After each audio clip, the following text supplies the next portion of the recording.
Building collapses have become a recurring decimal in Lagos in recent months. On the 1st of November 2021, it was a 21-story building in Ikoyi. A day later, it was a 2-story building in Osakwa, London, and then a 2-story building in Badagry.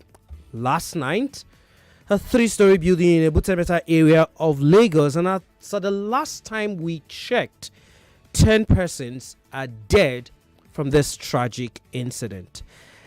Well, yesterday was also Workers' Day, but shoving aside all of the speeches and marches, we have the Nigeria Labour Congress threatening fire and brimstone. Well, these will get us talking on the show this evening as I bid you welcome to another bumper package of the Newsroom. And of course, on this show, we try to bring you behind the scenes, all of the analysis, the things you don't get on our regular news broadcast right here on your favorite talk station, 99.3 Nigeria Info. It is not a very great day, I would have to say, in Lagos. Maybe that's why I'm really not in a very good mood. My name, however, is Ufuoma Egbamuno, and it's a pleasure to be here to bring you the show. My partner in crime, yeah, we commit loads and loads of crimes together. His name, I hope the EFCC and the police are not listening, by the way. But his name is Aghogho. Oboh. I'm trying to be a bit lively, but it's not been a great day. Absolutely. I mean, it's one of the hazards of the job where you have, on the one hand, people observing Workers' Day, people talking about the Eid, and before you turn left and right, you have a building cascade. The sad part is that we'll get into all of it, but the sad part is that that's something that could have been avoided. It was an avoidable incident, but as we speak, 10 persons are dead, including a 4-year-old, including a youth corps member who reportedly had her phone in her hands.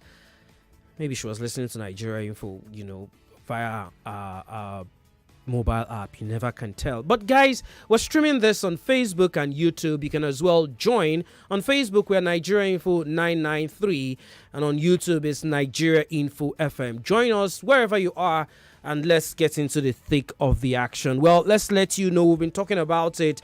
The 3-story building in Ibadan Street, the Butemeta area of Lagos. As it currently stands, we hear about 10 persons are dead. Well, let's listen to the coordinator of the National Emergency Management Agency, that's talking about NEMA, Ibrahim Farinloye.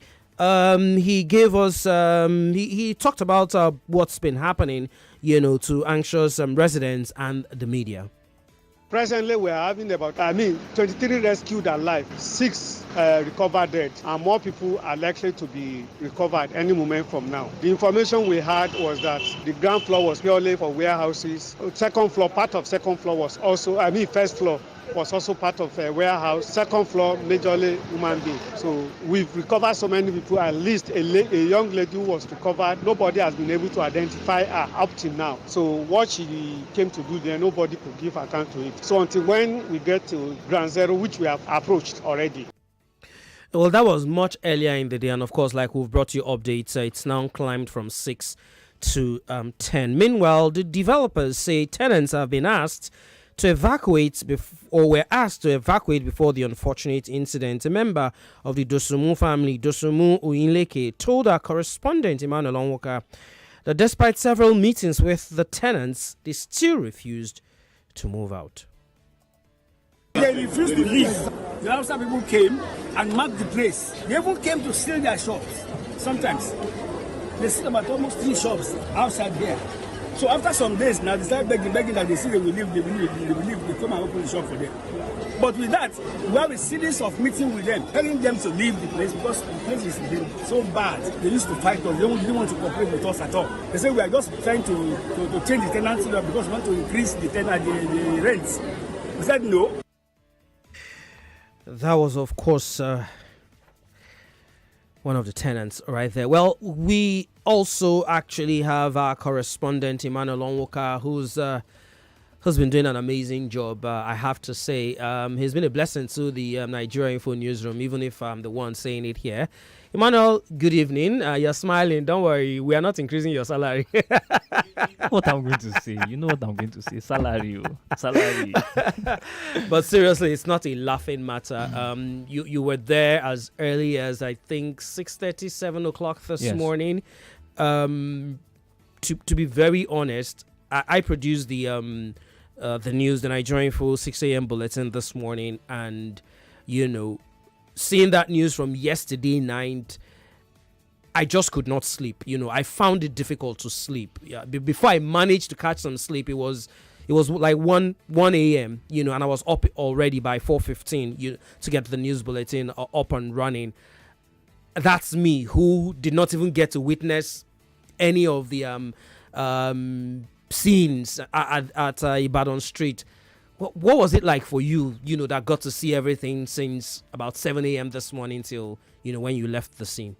So, basically what I do is that I always try to detach myself from each story, each report. Easier said than done. Easier said than done, just like you said. But you see, the thing that broke me today of everything that I witnessed there was the 4-year-old boy. You see, when he was being brought out from the debris, that was what broke me. I couldn't film. I couldn't do nothing. I couldn't speak to nobody. I couldn't console nobody. Some family members, I couldn't just reach out to anybody. I just stood there and I was just, because numb. Just like they say, it could have been avoidable. It was avoidable. Okay, if it were a different scenario, yes, but it was avoidable. The house was already marked. It was marked, and then they were extending the time for people. I think immediately a house is marked, it shouldn't last more than 1 week. This is me speaking from the experience today. Well, we'll get the professionals hopefully in the course of the week to weigh in on their thoughts. Let's just get a sense of what it was like for you all through today. Okay, so getting there, the whole mood was very solemn. Everybody was just trying to do what they could do. There were a lot of persons packed around the vicinity, and it became a challenge for rescue operations at a very point in time, because they were like, it's too slow, and what they wanted at that very point in time was to try and put in their own efforts, like they did last night before the rescue operations actually began with emergency responders. So they had to prevent them and allow the professionals do their thing, but persons were not very comfortable with it. But later on, it was sorted out. A lot of persons just had to stay, look. Some persons had to leave because they couldn't bear the scene, the sights, and everything anymore. They couldn't just start waiting and hoping, because a lot of persons, especially family members of some of these victims, family members of some of those persons trapped, they had to take them to another side and just console them there. We couldn't even assess them at that very point in time because they were just trying to shield them away from all form of publicity and just trying to calm them down, prepare their minds probably for the best and probably for the worst. So that was your mood there. I was going to ask you, were they able to create a cordon? Because interestingly, I was on Ibadan Street in 2006. The building collapsed. It was off Ibadan. This was called Ondo Street. Ondo is off Ibadan Street, and the biggest problem they had then was the emergency services. They couldn't create a cordon around the area, and because of the anarchy that happened then, they had put up all those emergency services, and the death toll was even far higher, I remember, with that building compared to this one. But to imagine that, how many years later, almost 15 years later, you're having another building go down and the same account of marked building. So the emergency people, were they able to create a cordon to prevent people from crowding in? Did they have a help center desk to know how many people were? What did you see? No, there was no desk for help center. No, you just have to probably meet any of the officials that you can see, wearing any of the T-shirts or sign stating that he's an official. There was no help desk there. Even the cordon, they couldn't manage it properly. Okay, so they could manage it at the very point in time where we had some officials of government come around. So the police helped them. The police escort that came with them helped secure the place and prevented people from going. But immediately that those persons left, the next thing was that the place was open, and people were crowding around. People went in there. Another thing that posed the challenge was even persons, because beneath that 3-story building that collapsed were some shops. So some of the wares of the shops were trapped there, and some of the traders were I still have videos of it. They were trying to retrieve Their wares. Why rescue operations was still going on. Okay. All right. I'm trying to get a grip of myself here. So, again, what was the search and rescue operation like? They didn't really know, how far damage, how far, if they could possibly get, someone, a survivor from it anymore, or if it was just like they're just trying to retrieve bodies at that very point in time. So it was a little bit slow, just to ensure that they try to they try as much as possible not to put somebody to harm that is alive there. Okay, because there was so much hope for that girl, the copper. There was so much hope for her that they were trying and reach her and get her out alive. They were hearing our voices. No, it was that was eco. This wasn't. Oh yeah. Because I was beginning to think this is a different one entirely. It didn't get to that point, but yes, they really had very high hopes that she was going to make it out of the place alive. So the operation was a bit slow, so as to be tender enough, not to move things too brash, not to make things fall on people and end up worsening the situation. Exactly, but we had it the way it is. So they talk about the other buildings, adjacent to the one that collapsed and that were already marked, and the fact that the persons who live there were a bit resistant. In fact, I heard one of the tenants there asking the question, "Now your life, no be my life," more like leave me, make I, even if I want to die, make I die. That's. Jeez, I couldn't reconcile with that kind of thinking. Please. Make me understand. Okay, so on that note, I'm not trying to pass judgment, but people don't learn. It just happened next door to you. I would be scared, of what was going to happen again. But then these persons don't have anywhere to go. They weren't prepared. The demolition mark was there, but then enforcement hasn't been carried out in like months, probably years. I don't know how far it has been. So the persons have already become numb. They've already. It's just a normal thing by government. Anywhere belly face, So coming today and then the government saying, "Oh, we're going to bring it down now. Pack your things and leave now." It threw confusion everywhere. Which brings me to the question now, Aghogho. So this happened just a few months ago. I remember I was in Port Harcourt at the time. Supposedly I was on leave, but I ended up working from home, that whole week, talking about the Ikoyi issue. So these things happen, and there's always a quick reaction from government, and then we go back to status quo, and it happens again, and we go back that circle. Emmanuel says he's not sure. We'll do investigations, about that to know when exactly these buildings, were marked. But the interesting thing, Ufuoma, the notices, which is the same you have with the planning law for federal and for state, even at the planning authority for the local government. You will see the notices will have dates for the contravention, 7 days for quit notice, 7 days for demolition notice, which requires the building to go down because it's defective. But there is no date given for the demolition of the building. Okay. Yes, there's really no date given. So it's just left there. So it means that the government can just wake up and say, okay. Yes, so they're well within their rights. They're well within their right to 21 days for all those notices to be served to the people who are in those buildings. But the question now is where they're going to get, because they need money to bring down those things. The law requires that the occupant or the developer of that building, the developer, will pay for the demolition of the building, will compensate the government for the demolition of the building. Okay. That's what usually happens. But if they have the money to go around and, carry out the demolition without the occupant, they build them afterward. But the way this country runs many times, they don't have the money to even run the development, which is the day-to-day sightseeing. How much more to go and demolish buildings? So the tenant will wait and the developer will wait. Like in this case, we understand that the tenant, the developer rather, or the landlord, took 6 months rent from the people. Yeah. Yeah. I mean, taking rent from a building which is already demolished and coming out afterwards to then say, well, we asked them to leave. It's a different ballgame, which was easier for them to have done. Maybe go meet the planning authority, Ministry of Fiscal Planning, and say, we're going to pay you guys to evict the people from there and demolish. That would have been simpler, but it didn't happen that way, unfortunately. That's quite sad. By the way, in this same Ibadan street, when you had the Ondo street where the building went down more than 10 years ago, they went and then marked out 150 or 200 buildings to be brought down.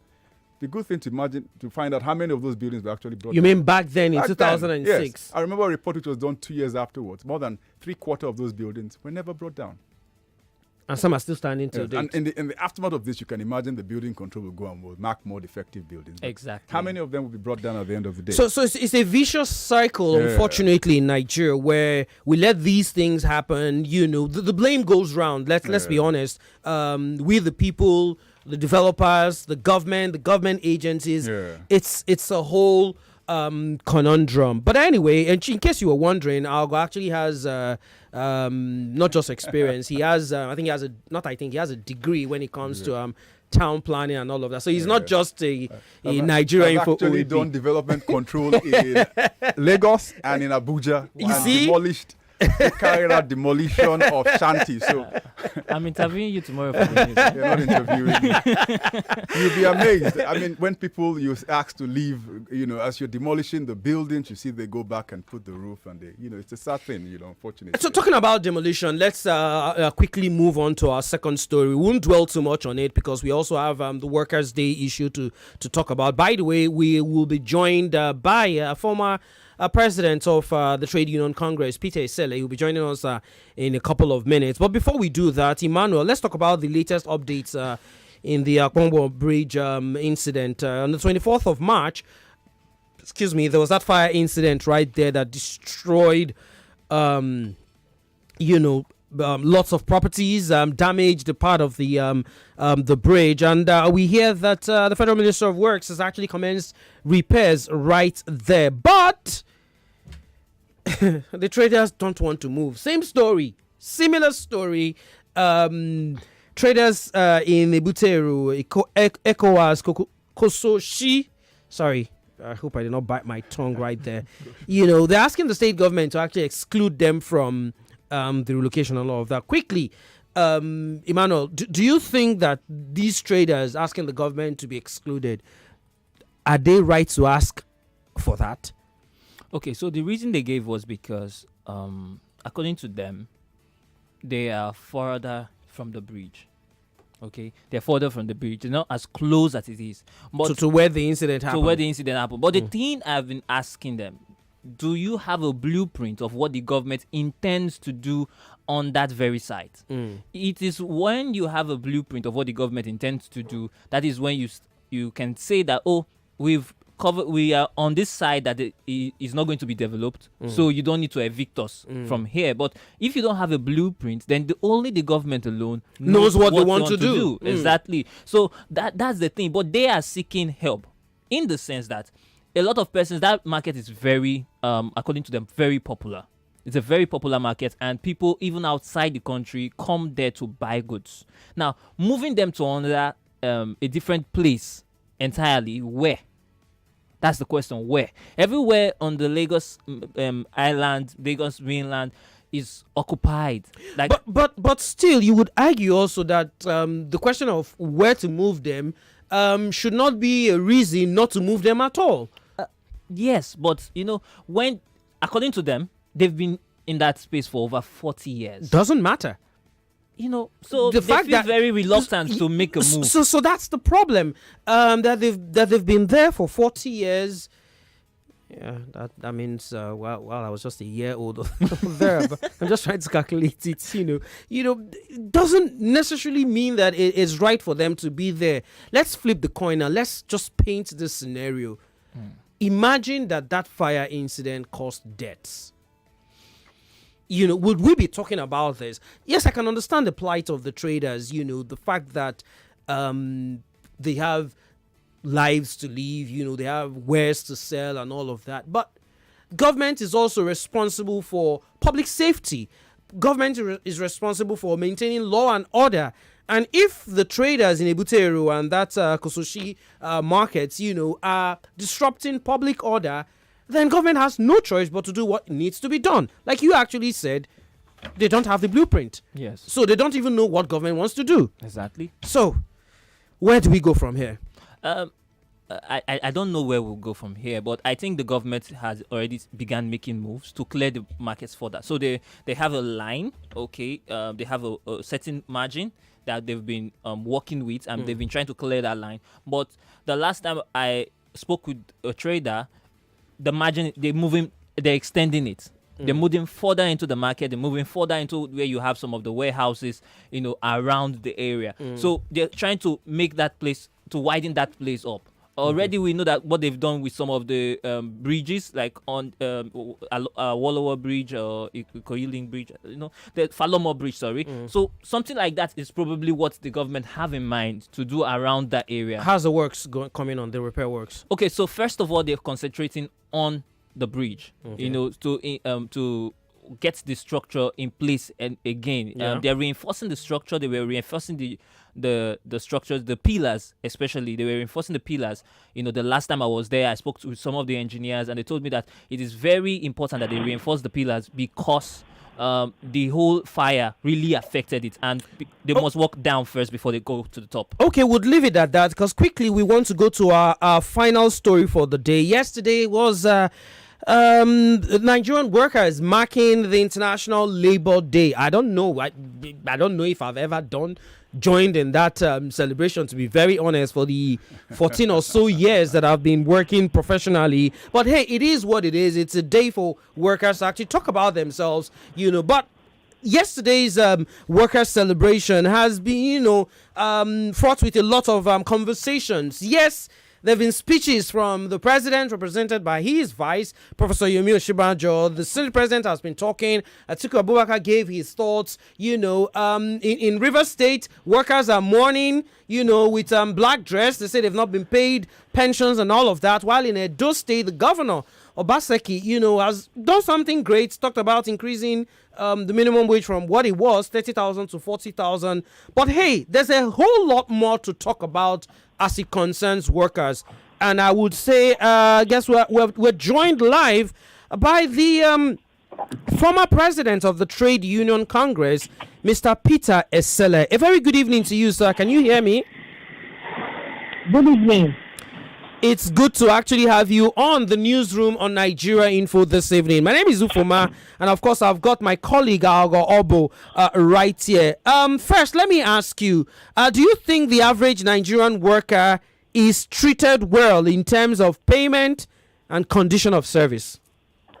I would say no. I would not say he's treated well in terms of payment or condition of service. I think that I would say no. I think the average Nigerian worker is always treated as the least of the problems. So people really don't care as much. Everybody is showing concern now because the election is around the corner.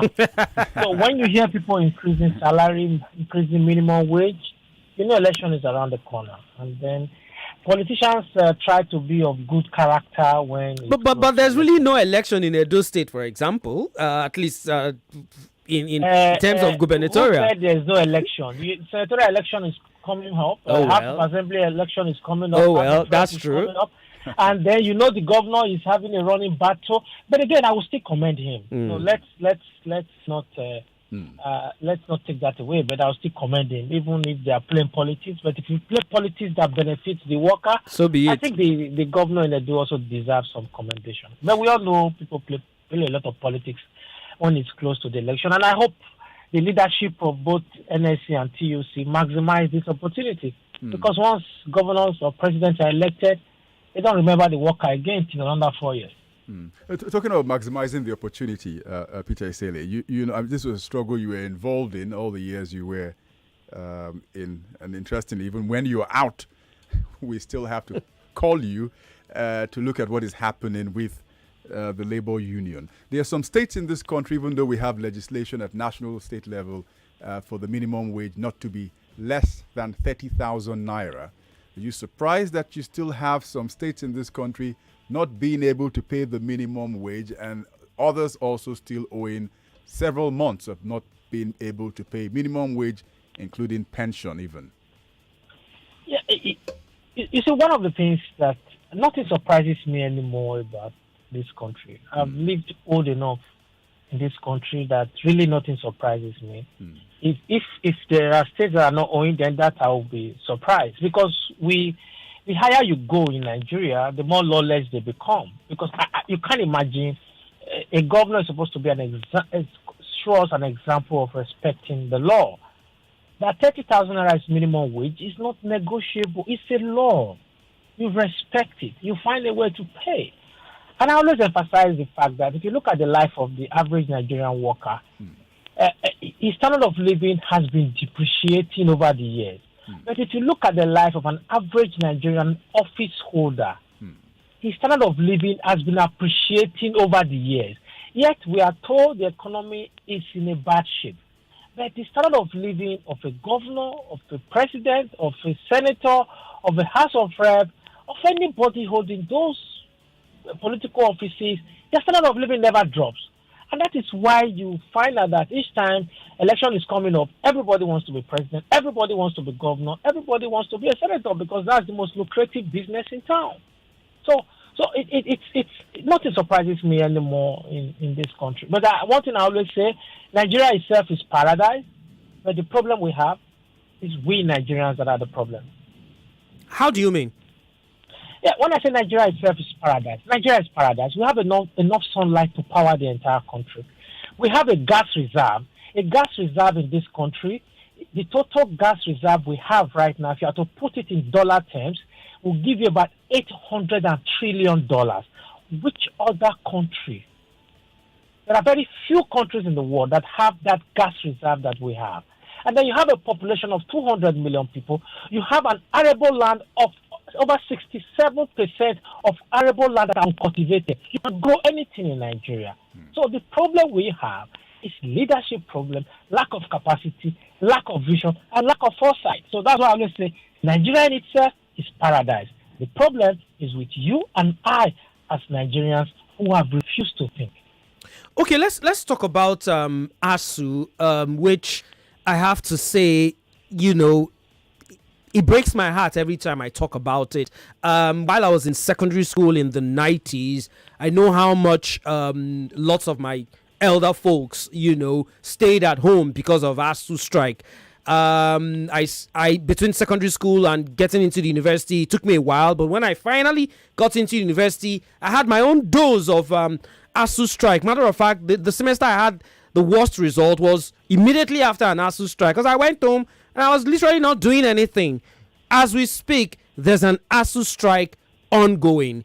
The vice president yesterday, representing President Buhari, is asking ASU to, sheath the sword, come to the table, and all of that. But the NLC says they are about to go on a 3-day warning strike if the government does not negotiate perfectly with ASU. In fact, the students' body, NANS, actually threatened that they will disrupt the primaries of the two major political parties, the APC and the PDP, if the ASU issue is not sorted out between now and the end of the month.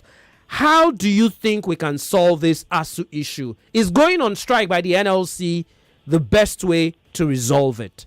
Now, the first thing you ask yourself is the vice president. I don't know. It's mind-boggling that the vice president, who is the senior advocate of Nigeria, is not coming to tell ASU to go back to the table. Why will ASU go back to the table? There was an agreement negotiated, signed by the federal government.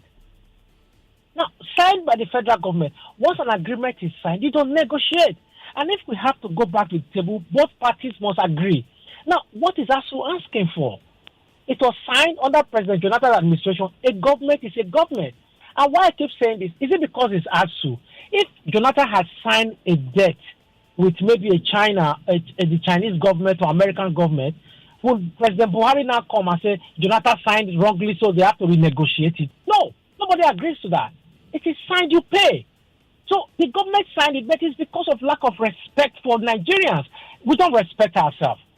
Now, what are you talking about? You went to school. A professor in the university does not earn up to 800,000. 800,000 naira. Do you have an idea of how much a councillor earns? Do you have an idea of what a governor earns, what a member of House of Rep earns? These are our teachers, for God's sake. Now, you sign an agreement. If you say you don't have the money, there is a way you can go about it. is 1.2 trillion. Okay, let's take ASU. What is ASU fighting for? When in your time you will have people coming from outside Nigeria in Nigerian university. Right now you will not see a single foreigner coming into Nigerian university. And do you know what?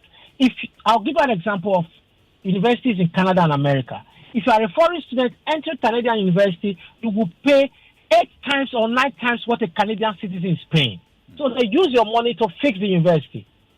So why don't you also build our university in such a way to attract people? That is what ASU has been clamoring for. But if you have to make billions of naira available for things that are not relevant, we will do that. All right, so it's not a matter of ASU coming to the table. It's for the government to stick to the agreement that has been, to deliver on the agreement. If the government cannot, there are processes that the government should go through. Right. All right. And I think the government can. Right. So, Peter Esele, while we keep our fingers crossed and hope this is resolved sooner rather than later, what would you say in terms of the Nigerian Labour Congress and organized labor in terms of what they've been able to do with this administration as it draws to a close? We focused a lot on the people and the workers. What about your former constituency, the organized labor? I think I'll give, I would say rather, both leadership has been very, very fair to this government. And I think the government have not reciprocated the very, very peaceful atmosphere and the love and support that they've gotten from organized labor. Ordinarily, when you are negotiating or you are dealing with government, what we do is that it's a symbiotic relationship.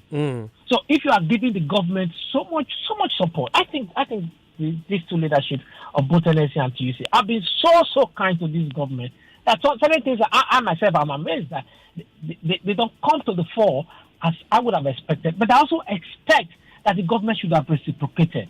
And how would the government reciprocate to ensure that these guys, they've not had strikes, they've not had protests, they've not picket, and life has been more difficult. Everything has skyrocketed. Inflation is at its peak, yet salaries and wages are not going up. But these guys have been so calm. What I expected is that government should have also reciprocated what these guys are doing. Okay. But I don't think they have done that. Mr. Esele, would like to thank you very much for joining us on the newsroom this evening. Thank you for having me. All right, that was from our president of the Trade Union Congress, Peter Esele. Always a delight to have him. He just gives his heart out. We've got a couple of minutes left on the show. That will be our cue to, of course, hear what you have to say, guys. We have discussed the tragic incident from yesterday night and the fact that 10 persons are dead as we speak. There's a possibility that number could increase. We talked a little about the ongoing repairs going on at the Apongbon bridge and, of course, relocating of the traders. And we just spoke to former TUC president Peter Esele about Workers' Day celebration. 0700 993 993 993. Guys, you've got 30 seconds to give your thoughts. Hello, good evening. Hello. Hello, good evening. All right, sorry about that. It's the newsroom on Nigeria Info. Hello, good evening. Good evening, Ufuoma. Hi, good evening to you. Yeah, this Friday. Welcome. Yeah, let me speak on the collapse video. I think it's high time Nigeria places more priority on the safety of their lives. See, in 2017, I live in a building at Ibelere, 2-story building. The government came to mark it. I didn't have money to relocate to another place. I packed my family. I took them to the village because the life of my family was more important to me. Then 6 months later, I got some money. I packed out of Ibelere. I went to Badagry, where a house is a little bit cheaper. I went to Ruma Palace, face me and face you. Then after 1 year again, I graduated. But today, Ufuoma, I'm living in a 2-bedroom flat. So I think Nigeria should place at the building. When I was going, some people were telling me, this building will not collapse. But to the grace of God, it's still there today. But we don't know what will happen tomorrow. But some of my co-tenants at that time, they are still happening it now. But the building, when you see it, Ufuoma, you will not believe it was there to the next day. So. Oh dear, sorry about that, Friday, but great introspection there. Hello, good evening. Welcome to the newsroom. Hello, good evening. Good evening. Ufuoma, my name is Robert. Welcome, Robert. Aghogho, I greet you. I greet you too. do we still have labor in this country? NSC, Nigeria Labour Congress, because since Buhari are they afraid because the man is a former soldier? I don't understand. Asu went on strike. They just sleep as if they are not. Well, they say they are going on a 3-day strike soon. 3 days strike when, in fact, Ufuoma, I don't. It's like whenever Asu need money, that is when they always come to the table to come and negotiate one thing or the other. Well, that is how it has always been. It doesn't look like that's the case right now, Robert. But thank you very much. The reason why these people are doing like this is because their children, all of them, school in abroad, so it does not concern them. Okay, that could also be a valid talk, even though there are a couple of their kids who are actually right here in Nigeria. But don't want to take another call so that we don't exceed our time here. It's been great doing the newsroom this evening with Oboh. We've also had Emmanuel Onwoka right here in the studio. Emmanuel, we'll continue the journey again tomorrow. You are supposed to be off tomorrow, but there's no rest for the weekend. Sorry, there's work tomorrow. You would have to go back to where is it called, Ibadan Street in Ebute Meta. Not to worry, we'll find a way and look for another day within the week or sometime next week for you to have your you trust us now. A week. One Maga can't say. Guys, Aghogho, it's been great doing this. Right. We'll be back again next week. Hopefully, we get some more insight into all the stories that happened. Definitely. We'll, on Nigeria Info, we'll bring you all of the updates, and all the reactions as it concerns this unfortunate incident at Ebute Meta. The news will be up next at 7, and on today's news at 7, we've got a very beautiful special report that has to do with a community somewhere in Ikorodu. Well, stick around for that one. It's coming up at 7. Until then, have yourselves a wonderful evening. My name is Ufuoma Egbamuno.